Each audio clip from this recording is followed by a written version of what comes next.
नमस्कार मित्रों, जैसा कि आपको सर्वविदित है कि हम लोग संगठन पर्व मना रहे हैं, जन कल्याण पर्व मना रहे हैं और जिसका शुभारंभ कल माननीय प्रधानमंत्री जी ने दीनदयाल उपाध्याय धाम नगला चंद्रवान मथुरा से किया था। उसी क्रम को माननीय अध्यक्ष जी आज आपके साथ बातचीत करके इसको आगे बढ़ाएंगे और इसके बाद करनाल में माननीय अध्यक्ष जी की एक सभा है। उसके बाद कल सूरत में और फिर 28 को पंजिम में माननीय अध्यक्ष जी की सभा है। मित्रों, 2014 के चुनाव से पूर्व पूरे देश भर में और दुनिया में भारत को लेकर एक नकारात्मक वातावरण था और एक भरोसे और एक उम्मीद के साथ देश की जनता ने माननीय मोदी जी के साथ, भारतीय जनता पार्टी के साथ चलना तय किया।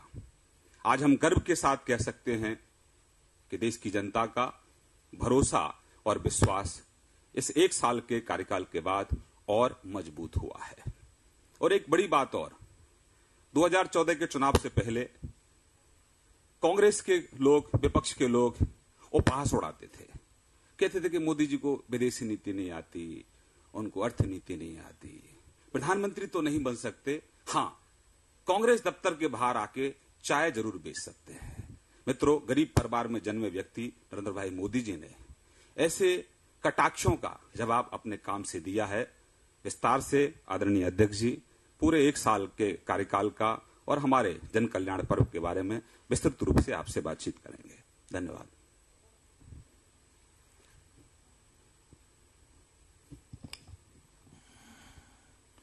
मित्रों, भारतीय जनता पार्टी की ये प्रेस वार्ता में आप सबका स्वागत है। आज 26 मई 2015 भारतीय जनता पार्टी की श्री नरेंद्र मोदी के नेतृत्व में जो सरकार बनी, उसका ठीक एक साल आज समाप्त होने जा रहा है।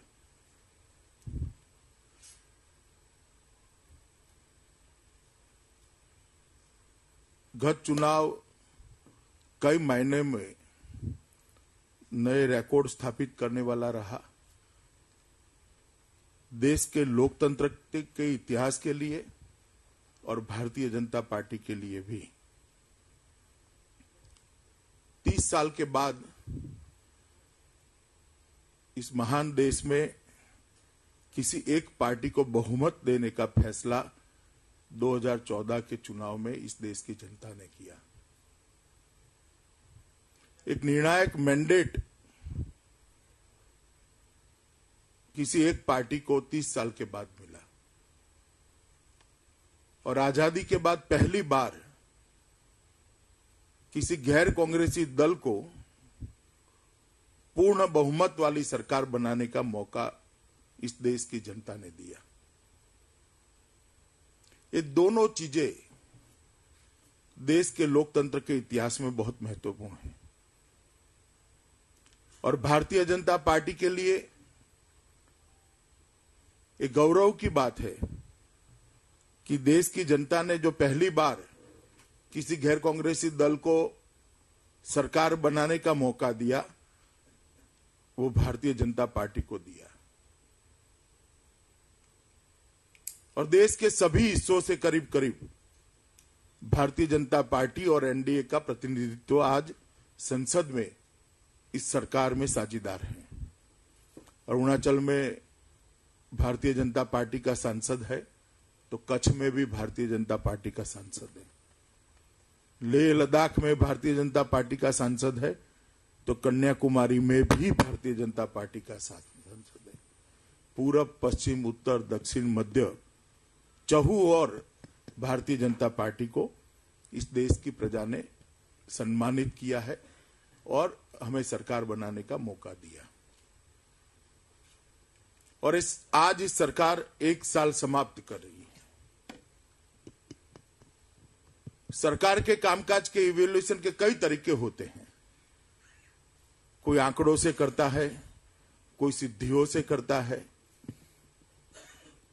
मगर मैं मानता हूं कि इस सरकार की प्रमुख सिद्धि अगर कोई है तो इस देश में से विश्वास के संकट को की जो हुआ था उसको इस सरकार ने समाप्त कर दिया। पहले देश की सरकार पर देश की जनता को भरोसा नहीं था कि सरकार देश को कहां पर ले जाएगी। देश के प्रधानमंत्री पर देश की कैबिनेट को भरोसा नहीं था और ब्यूरोक्रेसी को प्रधानमंत्री पर भरोसा नहीं था। आज वो विश्वास का संकट टल गया है। दुनिया भी बड़े भरोसे से, आनंद और आश्चर्य से भारत की प्रगति को देख रही है, उसको एक्नॉलेज कर रही है और हर क्षेत्र में इस सरकार ने नई नई पहल की है और परिणाम भी पाए हैं।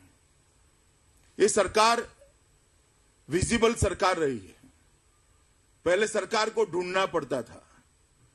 कई दिनों तक आप लोग पुकार लगा रहे थे, भाई सरकार कहां है, तब जाकर एक आधा स्टेटमेंट कहीं कोई कोने से आता था। अब शायद मीडिया से भी आगे सरकार प्रोएक्टिव होकर जनता की दिक्कत के समय में जनता के साथ खड़ी दिखाई पड़ती है। जम्मू कश्मीर में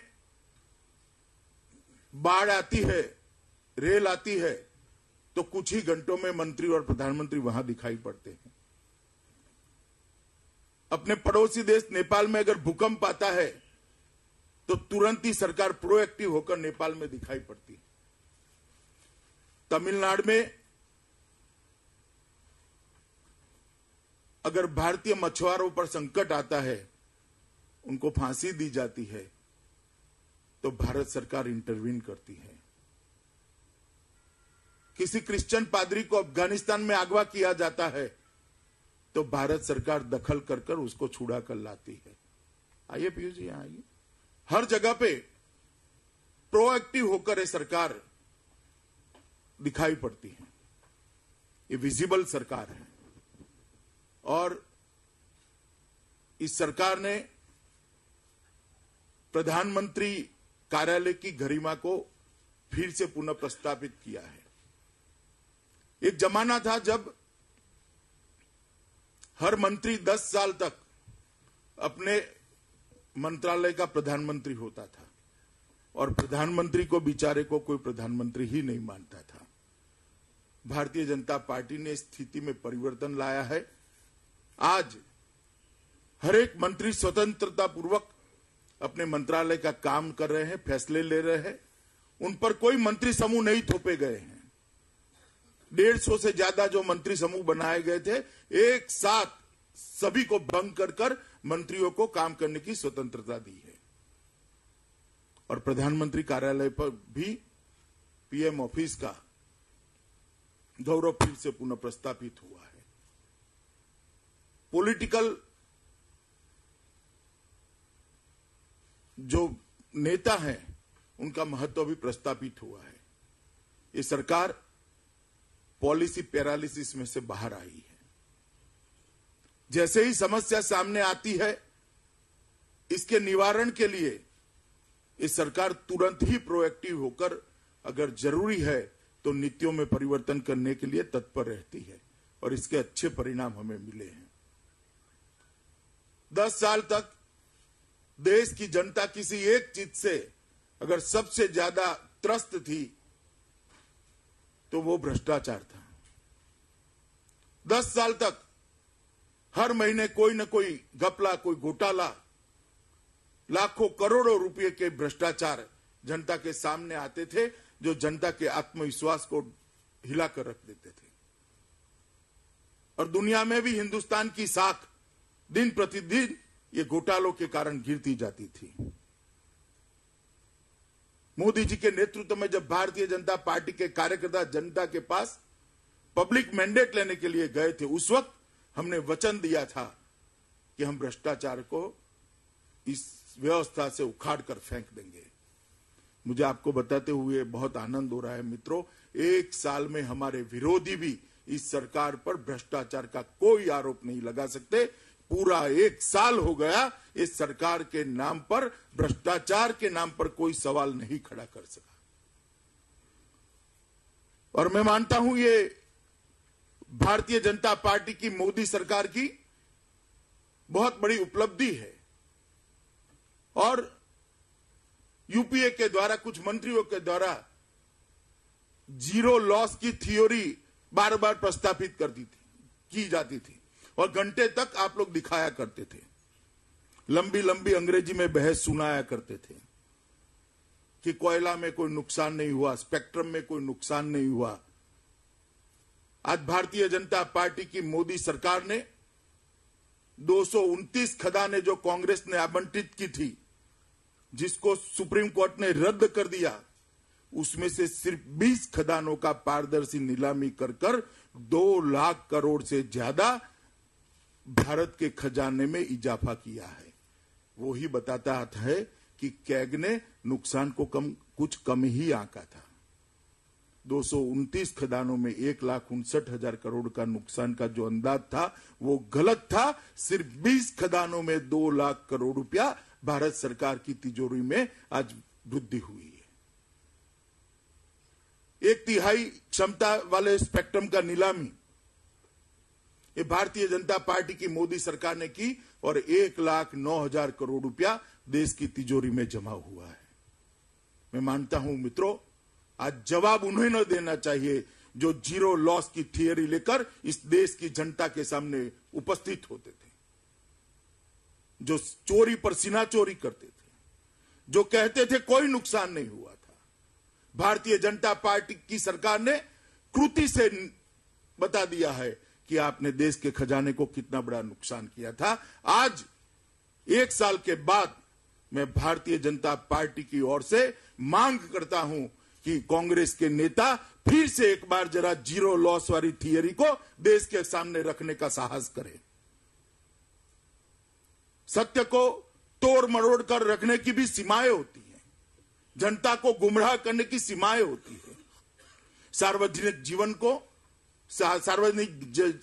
जीवन में झूठ को सच बनाने का जो कला उनको सिद्धहस्त है, वो उसका हमने कृति से जवाब दिया है। मित्रों, काले धन पर बार बार भारतीय जनता पार्टी पर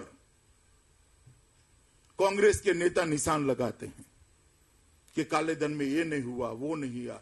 मैं पूछना चाहता हूं कि 68 साल की आजादी में 60 साल कांग्रेस का राज रहा, कांग्रेस ने काले धन की रोकथाम के लिए क्या किया? कोई एक बात बता दे। यूपीए की सरकार थी तब तक कांग्रेस काले धन की रोकथाम के लिए क्या किया? सुप्रीम कोर्ट का ऑर्डर आ गया था। 1.5 साल से सुप्रीम कोर्ट के ऑर्डर के बावजूद भी कांग्रेस की सरकार ने एसआईटी बनाने का काम नहीं किया था। भारतीय जनता पार्टी की मोदी सरकार बनने के बाद पहले ही कैबिनेट का पहला फैसला काले धन की जांच के लिए एसआईटी बनाने का हुआ। वो मोदी सरकार की प्रतिबद्धता दिखाता है कि हम काले धन की रोकथाम के लिए कितने प्रतिबद्ध हैं। 3 साल से दुनिया भर के देशों से जो सूचनाएं आकर पड़ी थी, वो सूचनाओं को ऊपर कोई कार्यवाही नहीं होती थी। हमारी सरकार बनने के बाद 45 दिन में करीब करीब 700 सूचनाओं को हमने एसआईटी को जांच के लिए दे दिया, उसके साझा कर लिया और आज एसआईटी उस पर जांच कर रही है। किसका अकाउंट है, अकाउंट का नंबर क्या है, कौन सी बैंक में है, कितनी अमाउंट है, वो सभी को साझा करने का काम ये भारतीय जनता पार्टी की सरकार ने किया। और आज मैं एक और बात स्पष्ट कर देता हूं, जो लोग जोर जोर से कहते हैं अकाउंट में किन के नाम है, वो सरकार ने घोषित करने चाहिए। मैं स्पष्ट रूप से मानता हूं कि जो लोग अकाउंट किसके है वो उसके नाम डिक्लेयर कराना चाहते हैं, वो काले धन की व्यवस्था के वकील हैं। अगर भारतीय जनता पार्टी की सरकार ये नामों की घोषणा करती है तो जो ट्रीटी है, इंटरनेशनल ट्रीटी है, उसके तहत आगे कोई सूचना भारत की सरकार को नहीं मिलेगी। क्या आप चाहते हैं कि आगे कोई सूचना न मिले? आपका इंटरेस्ट का एरिया क्या है? जांच हो और काला धन वापिस आए या मीडिया के टाइटल बनाने हैं, या तो बाकी जिनकी सूचना नहीं आई उनको बचाना है। भारतीय जनता पार्टी की सरकार कटिबद्धता से काले धन पर जो वैश्विक समाधान हुए हैं इसके हिसाब से कानूनी कार्यवाही करने के लिए कटिबद्ध है और किसी को बख्शा नहीं जाएगा। और इसीलिए देश की संसद में वित्तीय अनियमितताओं के लिए पहली बार सजा का प्रावधान करने वाला कानून लेकर मोदी सरकार आई है।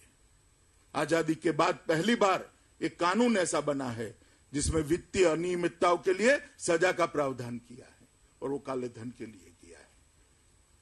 ये कानून बनने के बाद मैं गारंटी से कह सकता हूं कि इस देश में से फूटी कौड़ी भी काले धन के रूप में बाहर जाने का रास्ता भारतीय जनता पार्टी की सरकार ने बंद कर दिया है।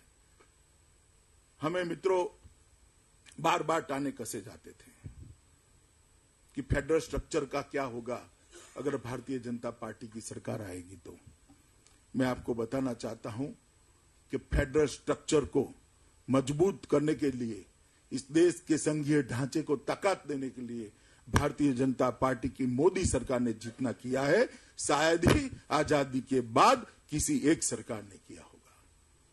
सबसे पहले जब योजना आयोग को भंग कर दिया गया और नीति आयोग को बनाया गया, तब नीति आयोग के अंदर राज्यों की हिस्सेदारी सुनिश्चित कर दी गई। योजना बनाने के स्तर पर ही राज्यों की हिस्सेदारी को सुनिश्चित कर दिया गया और इससे योजनाएं वास्तविक बनेगी। दूसरा, 14वां फाइनेंस कमीशन का जो रिपोर्ट आया, वो रिपोर्ट के अंदर आजादी के बाद सबसे ज्यादा बढ़ोतरी राज्यों के लाभांश में की गई। 10% की वृद्धि करने का रिपोर्ट दे दिया गया। हमने वो रिपोर्ट को पुनर्विचार के लिए नहीं भेजा, ना पार्शियली एक्सेप्ट किया है। 10% की वृद्धि को 100% 100% स्वीकार कर लिया गया और आज भारत सरकार के बजट में राज्यों का लाभांश एक ही बजट में 32% से बढ़ाकर 42% करने का काम ये भारतीय जनता पार्टी की मोदी सरकार ने किया है। जब मोदी सरकार ने पारदर्शी तरीके से कोयला और खनिज खदानों की नीलामी का कानून लाए, तब हमारे पास विकल्प खुले थे कि राज्यों को सिर्फ रॉयल्टी देते, मगर हमने ऐसा नहीं किया। हमने चुनाव के वक्त वादा किया था कि देश का पूर्वी हिस्सा विकास की दौड़ में पश्चिमी हिस्से से थोड़ा पीछे पड़ गया है। पूर्वी हिस्से को पश्चिम की तरफ विकास करना चाहिए और खदानें सबसे ज्यादा देश के पूर्वी भाग में है। इसलिए भारतीय जनता पार्टी की सरकार ने एक सभानता पूर्वक एक फैसला किया कि खदानों की नीलामी से जितनी भी राशि आएगी वो राशि पूर्ण रूप से राज्यों के विकास के लिए राज्यों को दे दी जाएगी और पूर्वी हिस्से में हमारी सरकार कम होने के बावजूद भी हमने पक्षापक्षी से ऊपर उठकर राज्यों के विकास के लिए, देश के पूर्वी हिस्से के विकास के लिए एक कदम उठाया है। मैं मानता हूं कि ये देश के फेडरल स्ट्रक्चर को बहुत बड़ी ताकत देने वाला कदम है। टीम इंडिया की एक नई कल्पना मोदी जी ने देश के सामने रखी है। प्रधानमंत्री, उनका मंत्रिमंडल और इरिस्पेक्टिव ऑफ पार्टी सारे देश के मुख्यमंत्री बनकर टीम इंडिया बनती है। ये विचार पहली बार भारत के इतिहास में किसी प्रधानमंत्री ने रखा है और उसको चरितार्थ करने का भी हमने प्रयास किया है। आर्थिक विकास के मामले में भी ये सरकार ने बहुत अच्छा काम किया है मित्रों। देश की अर्थतंत्र की गाड़ी पटरी पर से उतर गई थी। सभी पैरामीटर्स पर, अर्थतंत्र के सभी पैरामीटर्स ऊंधे मुंह गिर रहे थे। जब हमें विरासत में बिगड़ी हुई वित्तीय व्यवस्था मिली, तब एक सवाल था कि भारतीय जनता पार्टी की सरकार इसको कैसे ठीक करेगी। मगर आज एक साल के बाद अर्थतंत्र के सभी पैरामीटर्स के अंदर भारतीय जनता पार्टी ने बहुत अच्छा परफॉर्म किया है। मैं थोड़ा बैकग्राउंड में आपको ले जाना चाहता हूं, जिससे कि भारतीय जनता पार्टी का गुड गवर्नेंस के साथ जुड़ा हुआ आपको मालूम पड़े। जब पहली बार श्रीमान अटल बिहारी वाजपेयी इस देश के प्रधानमंत्री बने, उस वक्त उनको जब सरकार संभालने का मौका मिला, उस वक्त देश का विकास दर 4.4% था। 6 साल अटल जी ने काम किया अटल जी ने जब सरकार छोड़ी और यूपीए के हाथ में सरकार का सूत्र दिए, तब देश का विकास दर हमने 8.4% कर यूपीए को दिया था।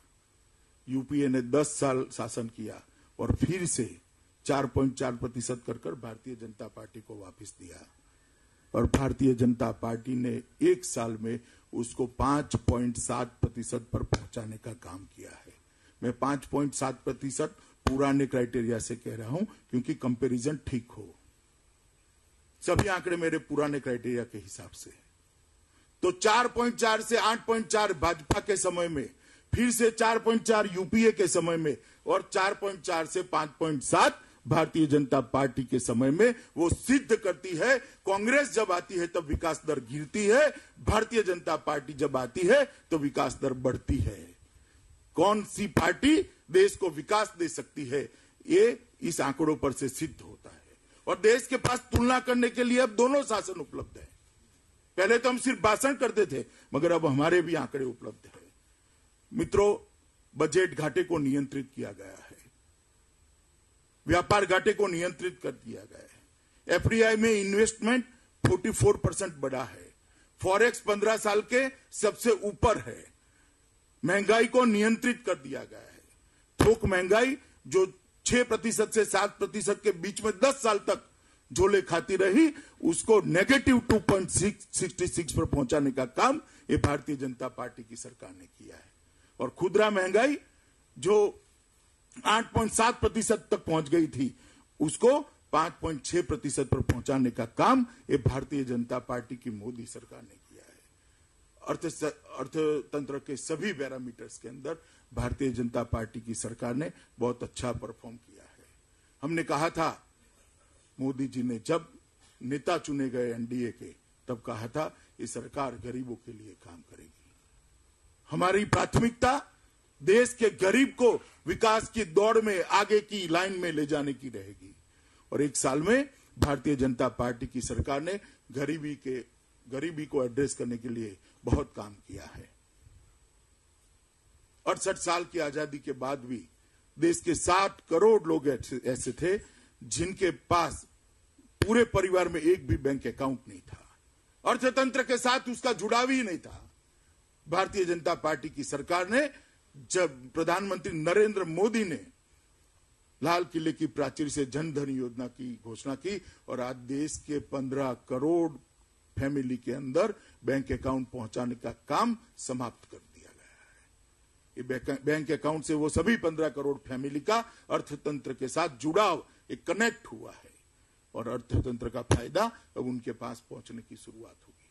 और इस बजट के अंदर देश के सभी नागरिकों के लिए, चाहे मध्यम वर्ग के है, लोअर मिडिल क्लास के है या गरीब है, सबके लिए 12 रुपये के अंदर 2 लाख रुपये का एक्सीडेंट बीमा, महीने के 1 रुपये के प्रीमियम से, और दिन के 1 रुपये के प्रीमियम से 330 रुपये के प्रीमियम से 2 लाख रुपये का लाइफ इंश्योरेंस देने का काम भारतीय जनता पार्टी की सरकार ने किया है। अटल पेंशन योजना के माध्यम से सिर्फ सरकारी कर्मचारी जो पेंशन को प्राप्त करते थे, उसकी जगह गरीब, व्यापारी, किसान और रिटायर्ड मजदूर भी इस पेंशन योजना का लाभ ले सकता है। मित्रों, कई सारी ऐसी योजनाएं गरीबी उन्मूलन के लिए ले आई। बेरोजगारी गरीबी की जनता है। अगर बेरोजगारी हट जाती है तो गरीबी अपने आप हट जाएगी। मुद्रा बैंक की योजना लाकर इस देश के करोड़ों गरीब स्वरोजगारी करने वाले लोगों को सहायता करने की भारतीय जनता पार्टी ने की सरकार ने एक नई पहल करी है। 10,000 से 10 लाख रुपए तक की ऋण सरल शर्तों के साथ देने का हमने शुरुआत किया है। जब बैंकों को राष्ट्रीयकृत किया गया, तब इंदिरा जी ने कहा था कि बैंक के दरवाजे हमने गरीबों के लिए खोल दिए हैं, मगर वास्तविकता ये थी कि बैंक में गरीबों को कोई एंट्री ही नहीं थी। ना उनका बैंक अकाउंट खुला था, ना ऋण मिलता था। हमने बैंक अकाउंट भी खुला है और ऋण देने की भी व्यवस्था की है। एक छोटे छोटे उद्यमियों को 10,000 से 10 लाख तक लोन देने की व्यवस्था ये भारतीय जनता पार्टी की सरकार ने की है। मैं मानता हूं इससे कृषि पर की निर्भरता भी कम होगी और कृषि पर से कुछ लोग अगर स्वरोजगारी में आते हैं तो कृषि भी फायदे का व्यापार बनती है, क्योंकि कृषि में फायदा नहीं है ऐसा नहीं है, मगर उसकी कैपेसिटी से ज्यादा लोग आज कृषि पर निर्भर है, इसी के कारण कृषि का नुकसान होता है। अगर कुछ लोगों को स्वरोजगार के माध्यम से अन्यत्र शिफ्ट कर दिया जाता है तो कृषि भी फायदे का व्यापार आज भी है।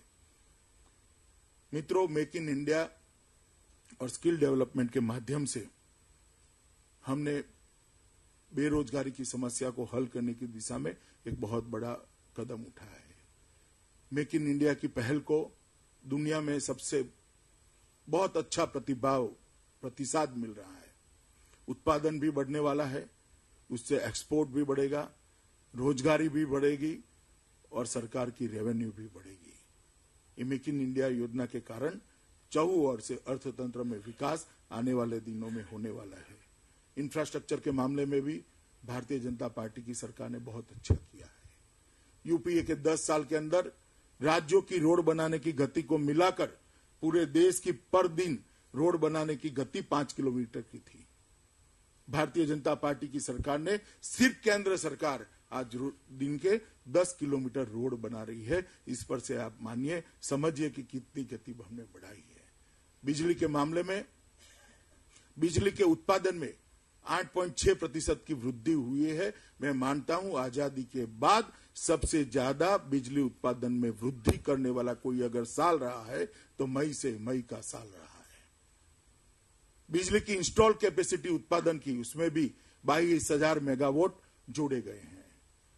और ट्रांसमिशन अगर नहीं होता है तो बिजली उत्पादन करके क्या करेंगे, उसमें भी 22,500 सर्कल किलोमीटर की वृद्धि हुई है।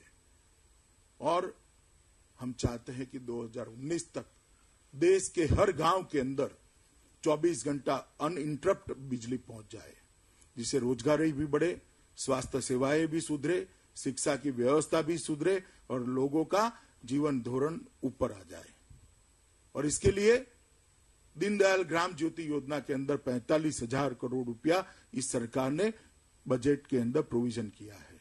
राजस्थान ने एमओयू कर दिया है, कई राज्यों के साथ भारत सरकार की चर्चा चल रही है। धीरे धीरे कर जैसे ही राज्य अपनी क्षमता बढ़ाएंगे केंद्र सरकार के सहयोग से, वो दिन दूर नहीं है कि कश्मीर से कन्याकुमारी तक और असम से गुजरात तक पूरे देश में हर गांव में 24 घंटा बिजली पहुंचाने का हम काम कर देंगे। पहल के तहत इस देश के सभी गैस धारकों को जो सब्सिडी मिलती थी वो सीधी उनके अकाउंट में देने की व्यवस्था भारतीय जनता पार्टी की सरकार ने की है। और प्रधानमंत्री ने एक मॉरल अपील की थी, गिव इट अप। मैं आज आप सबके माध्यम से वो अपील को दोहराने चाहता हूं कि देश भर के संपन्न नागरिक जिन पर ईश्वर की कृपा है वो सब्सिडी वाले गैस छोड़े। सरकार गारंटी देती है कि आप जो गैस छोड़ेंगे वो सरकारी खजाने में उसकी सब्सिडी जमा नहीं होगी। कोई गरीब के घर में धुआं खाकर रसोई बनाने वाली महिला के आंसू पोंछने में वो सब्सिडी जाएगी। एक और कनेक्शन गरीब के लिए दे दिया जाएगा। 2.5 लाख से ज्यादा लोग गिव इट अप को स्वीकार कर चुके हैं और 2.5 लाख से ज्यादा गरीबों को नए कनेक्शन देने का इस सरकार ने काम किया है। और लाल बहादुर शास्त्री के बाद पहली बार प्रधानमंत्री की अपील को, मॉरल अपील को, चाहे वो गिव इट अप हो, चाहे स्वच्छता अभियान हो, चाहे नमामि गंगे हो, चाहे बेटी बचाओ बेटी पढ़ाओ हो, चाहे सर पर मैला ढोने वाले शौचालयों को समाप्त करना हो, जनता अच्छा प्रतिसाद दे रही है। मित्रों, एग्रीकल्चर के लिए भी इस सरकार ने बहुत किया है। प्रधानमंत्री इरिगेशन योजना के तहत हमने लक्ष्य रखा है कि 5 साल के अंदर 14% इरिगेटेड लैंड में हम बढ़ोतरी करेंगे। सॉइल हेल्थ कार्ड पूरे देश में देने का हमारा लक्ष्य है। सॉइल हेल्थ कार्ड के माध्यम से पूरे देश भर के किसान को हम उसके खेत में कौन सा खाद चाहिए, कितना खाद चाहिए, कितना पानी चाहिए और कौन से क्रॉप से सबसे ज्यादा पैदावार वो ले सकता है, उसका वैज्ञानिक गाइडेंस हम देना चाहते हैं। मैं मानता हूं कि सॉइल हेल्थ कार्ड इस देश के कृषि विकास दर को एक बहुत बड़ा जंप देने में सफल होगा। ये प्रयोग सफलतापूर्वक मध्य प्रदेश और गुजरात ने किए हैं और हम इसको अब देश भर में करना चाहते हैं। आज अंग्रेजों के जमाने से आज तक जब कुदरती आपदा आती थी तो जगत का तात कहलाने वाला एक किसान असहाय बनकर खेत में खड़ा रहता था। ऊपर उसके लिए भगवान होता था, नीचे धरती मां होती थी, बीच में कोई व्यवस्था नहीं होती थी।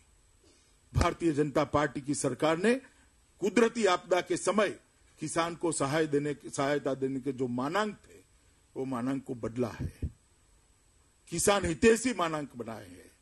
पहले 50% नुकसान हो तो सहायता मिलती थी, उसको कम कर हमने 33% पर लेकर आए हैं। इससे मेरा अंदाज है कि इस साल की आपदा में 42% किसानों को ज्यादा सहायता मिलेगी।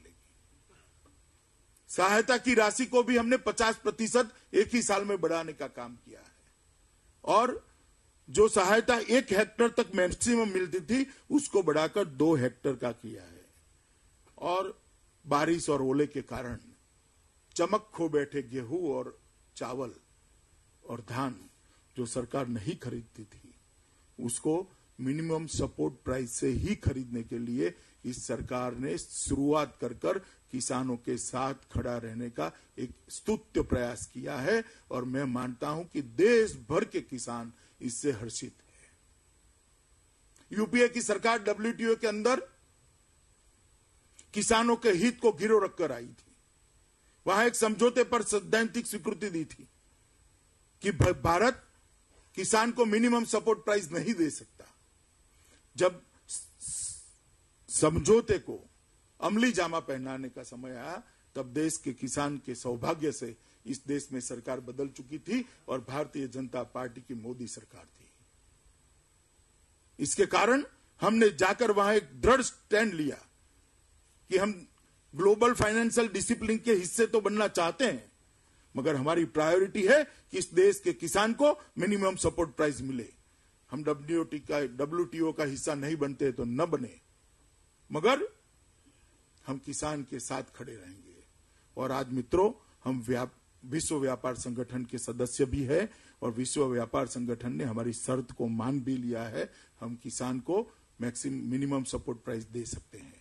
मैं मानता हूं पॉलिटिकल विल का इससे अच्छा परिचय दुनिया में और कोई नहीं हो सकता। मित्रों, इस सरकार ने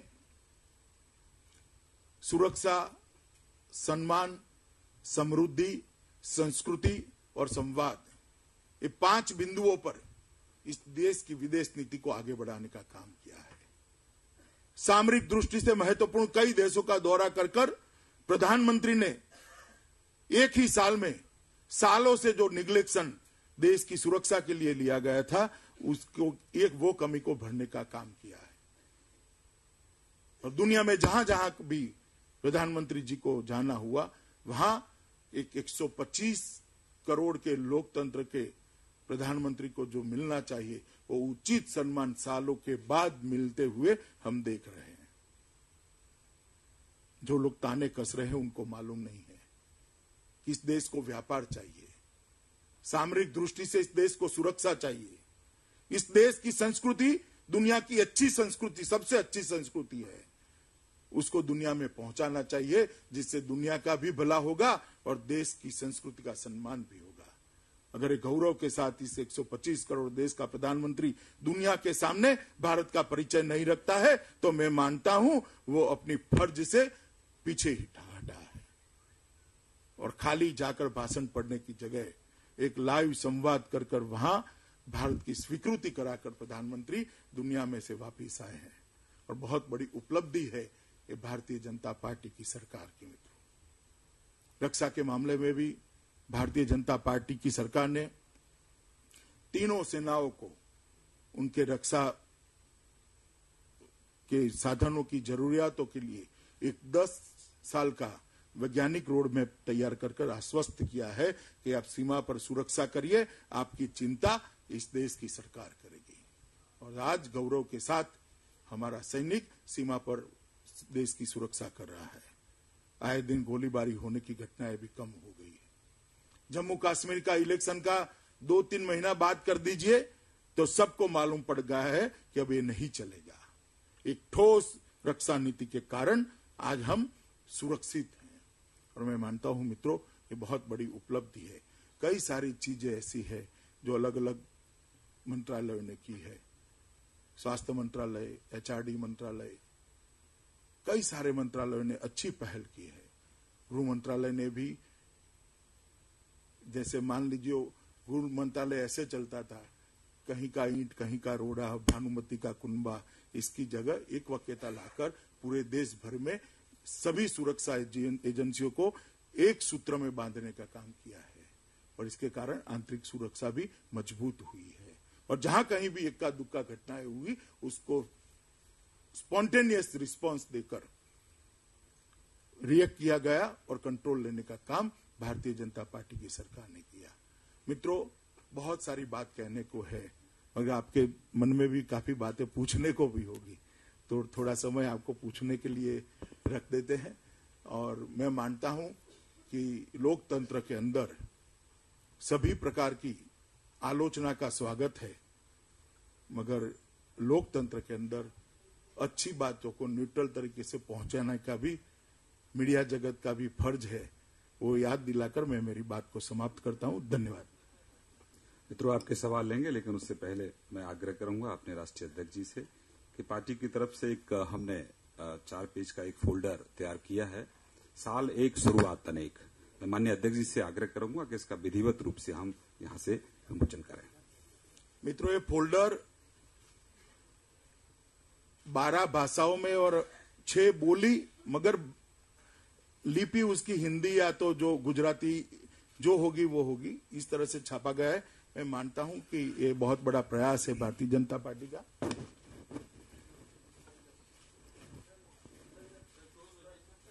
नजदीक आ जाओ।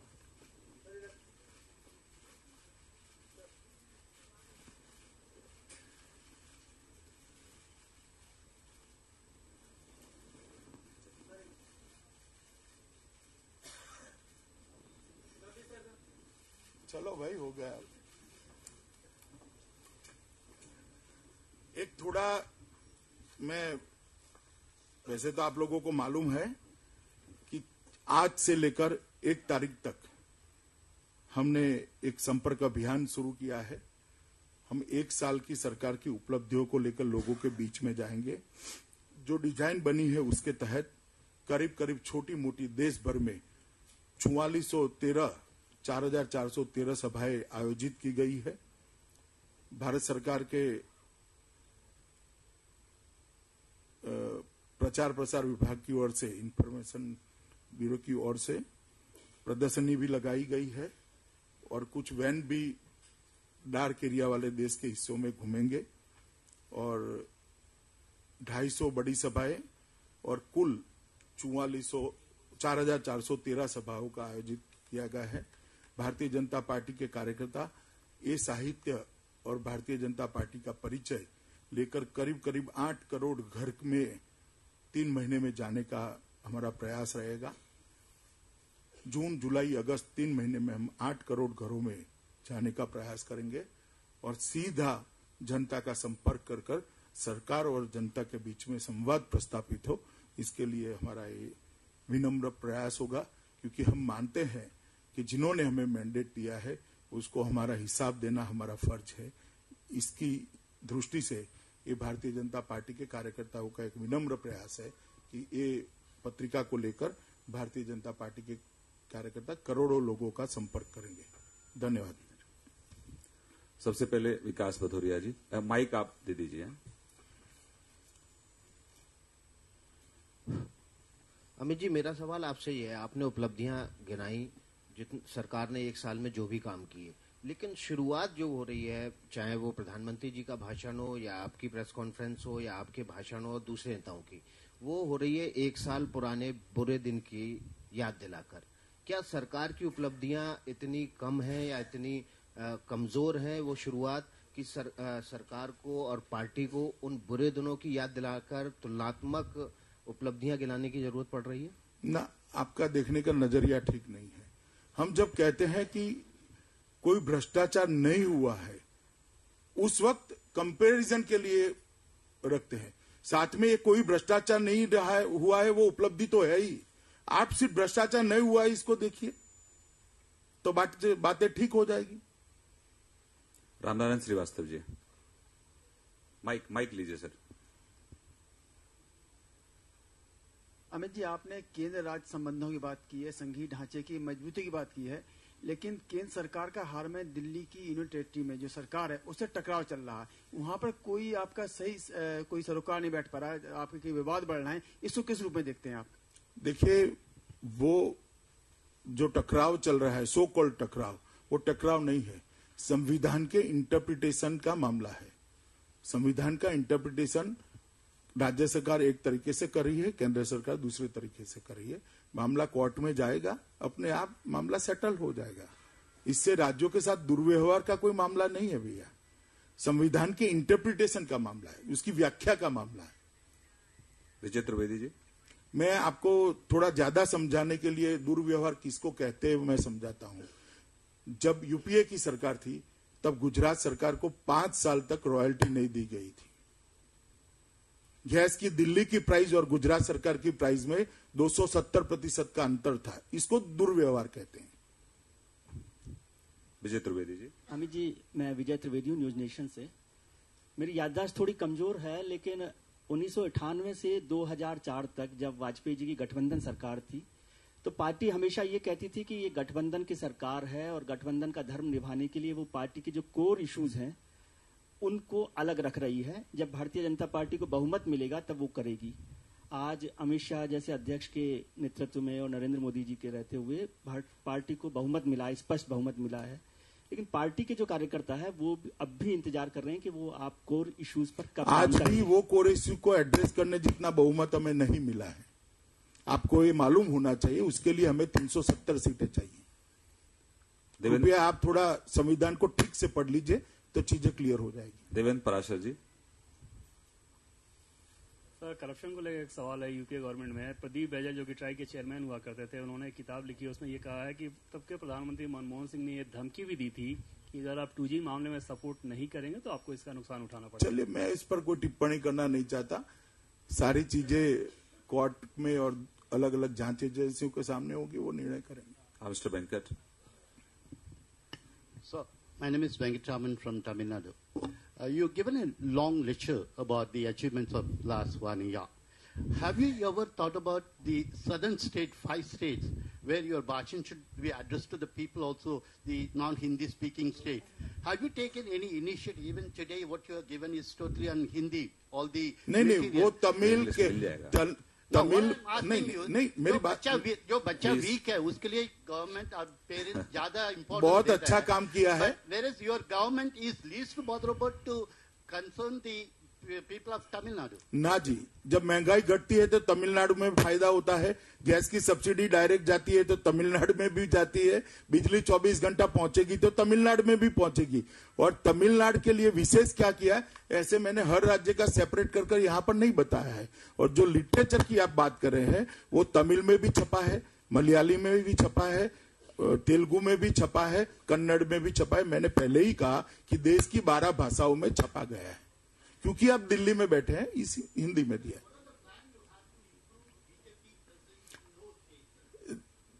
दक्षिण के 4 राज्यों में हमने बहुत सटीक तरीके से सदस्यता को प्लान किया था और लगभग दक्षिण के 4 राज्यों में 3200 कार्यकर्ता फुल टाइमर निकले थे और 3 गुना से 12 गुना सदस्यता दक्षिण के 5 राज्यों में बढ़ी है।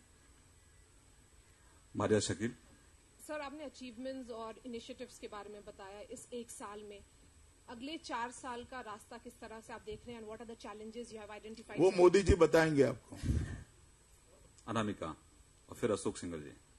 सर, विपक्ष का आरोप है कि ये सरकार इम्प्लीमेंटेशन से ज्यादा बयानबाजी की सरकार है और खासतौर पर आपने किसानों की बात की, गांव की बात की। आदर्श ग्राम योजना जैसी योजनाओं में बहुत ज्यादा इम्प्रूवमेंट नहीं हुआ है। यहाँ तक कि पीएम ने जिन गांवों को गोद लिया था उनमें भी बहुत काम नहीं हुए। आप जाकर आइए एक बार। आपके सांसद, मैं तो जाकर आया हूँ पार्टी में ये सवाल।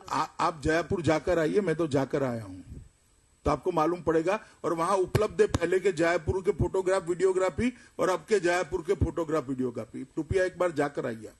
अमित जी, मैं अरविंद हूँ, इंडिया न्यूज से।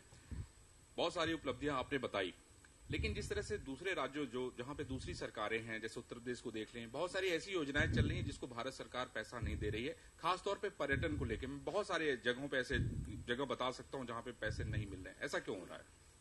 मैं मानता हूं कि एक ही कारण से होता होगा कि जो पैसा गया है उसके खर्चे का हिसाब नहीं आया होगा। इसके अलावा कोई और कारण नहीं हो सकता। अमित जी इधर। हाँ, अशोक सिंघल जी पूछिए प्लीज। अमित जी, एक बड़ी उम्मीदें बंधी थी जहां इतनी सारी उपलब्धियां आपने गिनाई एक साल की, लेकिन जब मोदी प्राइम मिनिस्टर बने तो एक उम्मीद थी कि दाऊद भी भारत में आएगा और उस वक्त ये सवाल भी उठे थे। तो क्या आपको लगता है इस सरकार के रहते दाऊद आ पाएगा भारत? इस सरकार लंबे समय तक रहने वाली है, सिंगल, चिंता मत करो। Liz Mathew, thank you. Liz Matthew.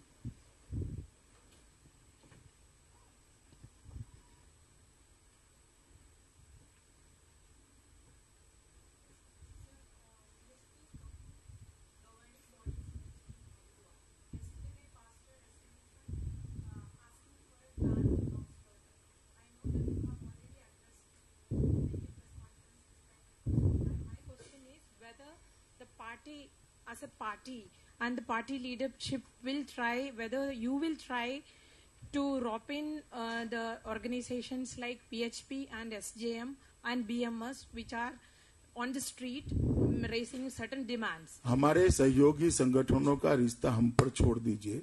जहां तक बीप का सवाल है, मैंने क्लैरिटी से बात करी है, पार्टी का स्टैंड प्रमुखता से सबके सामने रखा है।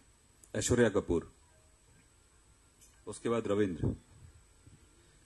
Sir, as the party president, it comes to your domain that the BJP MPs are in line. Sir, you've lined up and you've mentioned ye sari uplabdhiyan, sir, but one problem or the point on which media has taken on Narendra Modi government has been your own MPs. Sir, from Sakshi Maharaj to Narendra Jyoti to Mr. Giriraj Singh.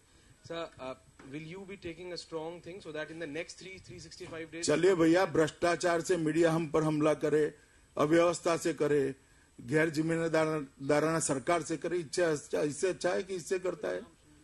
हमने कई बार कहा है कि ऐसी चीजों से बाज आना चाहिए और पार्टी ने अपने आप को अलग भी किया है। मिस्टर रविंद्र। अमित जी इधर से। हाँ, आपने अटल बिहारी वाजपेयी जी का जिक्र किया। 24 पार्टियों की सरकार थी, गठबंधन की सरकार थी, और उसमें जो भी विवादास्पद मुद्दे हुआ करते थे तो उस पर एनडीए की बैठक हुआ करती थी। आपके अचीवमेंट एक साल का है, आपने बताया, उस पर हमें नहीं सवाल करना है। आज भी सभी पार्टी सवाल एक ही सवाल समझ गया, सुनिए ना। अधिग्रहण बिल को लेकर आपके ही जो एलाइज हैं काफी नाराज हैं, भले ही बोल नहीं पाते हैं आपके पास आकर, लेकिन मीडिया में बोलते हैं। क्या एनडीए की बैठक एक साल में नहीं बुलानी चाहिए थी या आगे बुलाई जाएगी? सभी पार्टियों से एक एक कर चर्चा हो रही है। चर्चा का तरीका अलग अलग होता है, चर्चा नहीं होती ऐसा नहीं है, मैं स्वयं ही करता हूं। राजस्थान पत्रिका। Ajit Pratap Singh, live India. अमित जी, आपके विरोधी आपके ऊपर आरोप लगाते हैं कि ये सूट-बूट की सरकार है, खास करके अगर... अरे यार, बहुत पुराना हो चुका। सवाल सुन लीजिए, चाहे वो किसानों का संदर्भ हो, चाहे वो जमीन अधिग्रहण हो, लेकिन जॉब्स क्रिएशन का अगर मामला करें, नौकरियों में जिस तरह का वादा किया गया था कि सरकार इतनी पैदा करेगी नौकरी, क्या आपको लगता है कि वो नौकरियां पैदा हुई हैं, और नहीं हुई तो कब तक होगी? तुरंत होना शुरू हो जाएगी। इस साल में, एक साल में नौकरी पैदा हो। आपने पैदा हो कहा है, इसलिए मैं कहता हूं, इसलिए काफी कुछ कर लिया है, तुरंत परिणाम मिलेंगे। सर ये मैं विनीत हूँ ईटीवी से। सर, आपने सरकार की उपलब्धियों की बात की, नरेंद्र मोदी की उपलब्धियों की बात की। अगर मंत्रियों की उपलब्धियों की बात करें तो सर, आप मंत्रियों में कितना मार्क्स देते हैं, कितना मतलब किसे टॉप मानते हैं नरेंद्र मोदी के अलावा? चलिए, आप लोग दे ही रहे मार्क, अब मुझसे क्यों दिलवा रहे हैं? मगर सब मंत्रालयों ने अच्छा काम किया है और उसका क्यूमुलेटिव इफेक्ट ही है जो एक अच्छा गुलदस्ता बनकर लोगों के सामने आया है। सुजीत। अमित जी नमस्कार, मैं सुजीत मिलेनियम पोस्ट से। माइक ले लीजिए भैया। मेरा सवाल बीफ से जुड़ा हुआ है कि मोदी जी का गोवंश मिशन और आपका फिर नॉर्थ ईस्ट के दौरे पे जाना, हर गांव-गांव घूमना, लेकिन वहां पे बीफ का कंजम्पशन बहुत ज्यादा है और क्रिश्चियन माइनॉरिटीज भी बहुत ज्यादा है वहां पे। तो ये जो चैलेंज है, इसको कैसे आप डील करें? नहीं, इसमें चैलेंज क्या है? वहां पे कुछ रिएक्शंस आए हैं कि सरकार तो की होता है, कई चीजों पर रिएक्शन आता है, इसमें क्या है? तो इसमें आप किस तरह से मगर वहां तो गाय ही नहीं है भैया, पूरे नॉर्थ ईस्ट में। नहीं, कंजम्पशन ज्यादा है। मैं ढूंढता रहेगा, कहीं पर गाय नहीं दिखी। सवाल हो गया ना आपका, धन्यवाद। हाँ, आप पूछिए, उसके बाद स्मिता को दे देना। हाँ जा। Mr. Modi himself told in Tirupati that they will give special status. Why now we are going back? Back नहीं गए हैं। अभी मैं चंद्रा बाबू जी से अभी मिला था, कुछ चर्चाएं हुई है और बहुत कम समय में उस पर कोई फैसला लिया जाएगा। सर, मोदी सरकार की कौन सी ऐसी योजना है जो आपको सबसे ज्यादा पसंद आई सर? कोई एक अगर पूछा जाए तो। ऐसा नहीं होता भैया, सब योजनाएं अच्छी होती है और सब योजना अपने अपने तरीके से अच्छा काम कर रही है। स्मिता मिश्रा। अमित भाई, मेरा सवाल चुनाव को लेकर है। इस साल कुछ महीनों के बाद बिहार में विधानसभा के चुनाव होने हैं और कहा जा रहा है कि बीजेपी के लिए ये बहुत कठिन चुनाव होगा, क्योंकि इसमें सीधे नरेंद्र मोदी की सरकार पर लोगों का क्या रिस्पांस है वो देखने को मिलेगा और कास्ट इक्वेशंस के लिहाज से भी कठिन, एक जटिल स्थितियां हैं बिहार में।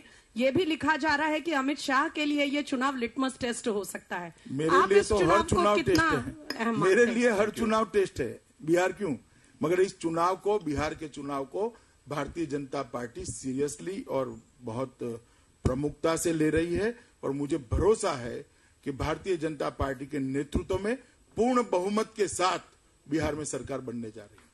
अखिलेश जी और उसके बाद कुमार। अमित जी, मेरा सवाल पाकिस्तान को लेकर है कि पाकिस्तान को लेकर लग रहा है कि जो सरकार की नीति वो ब्लो हॉट ब्लो कोल्ड नीति है, कभी आप गर्म होते हैं, कभी आप नर्म हो जाते हैं। कोई स्टेबिलिटी या कोई कंसिस्टेंसी दिखेगी नीति में? वो पाकिस्तान पर निर्भर रहता है, हमारा ब्लो हॉट रहना। कुमार और उसके बाद गार्गी जी। जल्दी आओ आगे, इधर इधर इधर सबसे आगे। सर, मेरा सवाल बिहार के ही मुतालिक है। वहाँ जो एनडीए का जो अलायंस है उसको बड़ा होने का कोई संभावना है, जिसमें जीतन राम मांझी या पप्पू यादव जैसे लोग भी आ सकते हैं, या जो अभी है उसी से आप चुनाव लड़ने? नहीं, अभी चर्चाएं चल रही है, हमारे दरवाजे तो खुले ही हैं। गार्गी जी।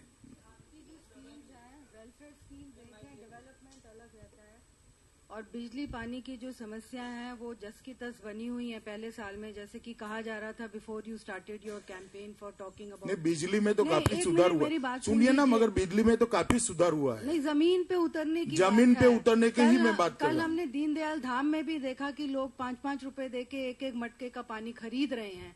तो ये चीजें आप क्या कहेंगे, कितने दिनों में आप इस चीजों को सुलझाएंगे या जस की तस बनी रहेंगी? जहां तक मथुरा का सवाल है, यूपी में भाजपा की सरकार बनने के बाद तुरंत ही सुलझा लेंगे उसको। पानी भाजपा के, उसके लिए हर जगह लोग वेट करेंगे। आपको मालूम होना चाहिए कि पानी देना राज्य सरकार का काम होता है। विक्रांत जी, उसके बाद। हाँ अमित जी, आपने काले धन के मामले में कहा सरकार की कोशिशों के बारे में बताया, लेकिन सीनियर एडवोकेट राम जेठमलानी संसद के भीतर भी और संसद के बाहर भी कहते हैं कि सरकार इस दिशा में गंभीर नहीं है। क्या इस तरीके के आरोपों से सरकार की कोशिशों के परसेप्शन पर असर पड़ता है? वो उनका एक अभिप्राय है। Sir, this is Malleshwar Rao from Andhra Jyoti, sir. Sir, people of Andhra Pradesh still feeling that they have cheated by Congress party and they have not elected any Congress candidate till now. You have given so many promises to them. How you are going to fulfill and what is the message you want to give to the people? कुछ दिन पहले ही वेंकैया नायडू जी, चंद्रा बाबू जी और मैं मिले थे। हम इसको short में ही, कुछ कम समय में ही एड्रेस करेंगे। सर, इस समय सबसे ज्यादा परेशानी लघु उद्योग और मध्यम उद्योग के लिए है। काफी इस समय हालत खराब है। कुछ नया कर रहे हैं उद्योगों के लिए, जिसमें छोटे व्यापारियों के लिए? स्वाभाविक रूप से जब ये मेक इन इंडिया की योजना थोड़ी आगे बढ़ेगी तो एंसिलरी इंडस्ट्रीज को भी काफी फायदा होगा। आप सवाल पूछा।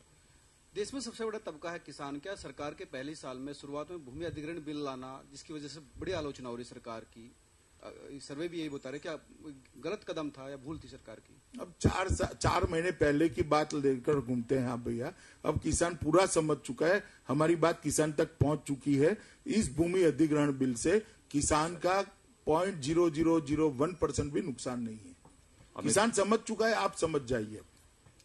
अमित भाई, राष्ट्रपति प्रणब मुखर्जी ने स्वीडन के अखबार को इंटरव्यू दिया और कहा है कि जो बोफोर्स घोटाले की बात है अभी तक भारत की किसी भी अदालत में प्रूफ नहीं हुआ है और ये मीडिया ट्रायल ज्यादा है, न कि घोटाला सिर्फ मीडिया ट्रायल है। मीडिया में इस बात की जानकारी चलती है लेकिन कहीं से भी ये प्रूफ नहीं हुआ है कि बोफोर्स में घोटाला हुआ है। और रक्षा मंत्री जब मैं था तो सभी जनरल ने कहा कि बोफोर्स तोप सबसे अच्छा तोप है और अभी भी उसका इस्तेमाल हो रहा है।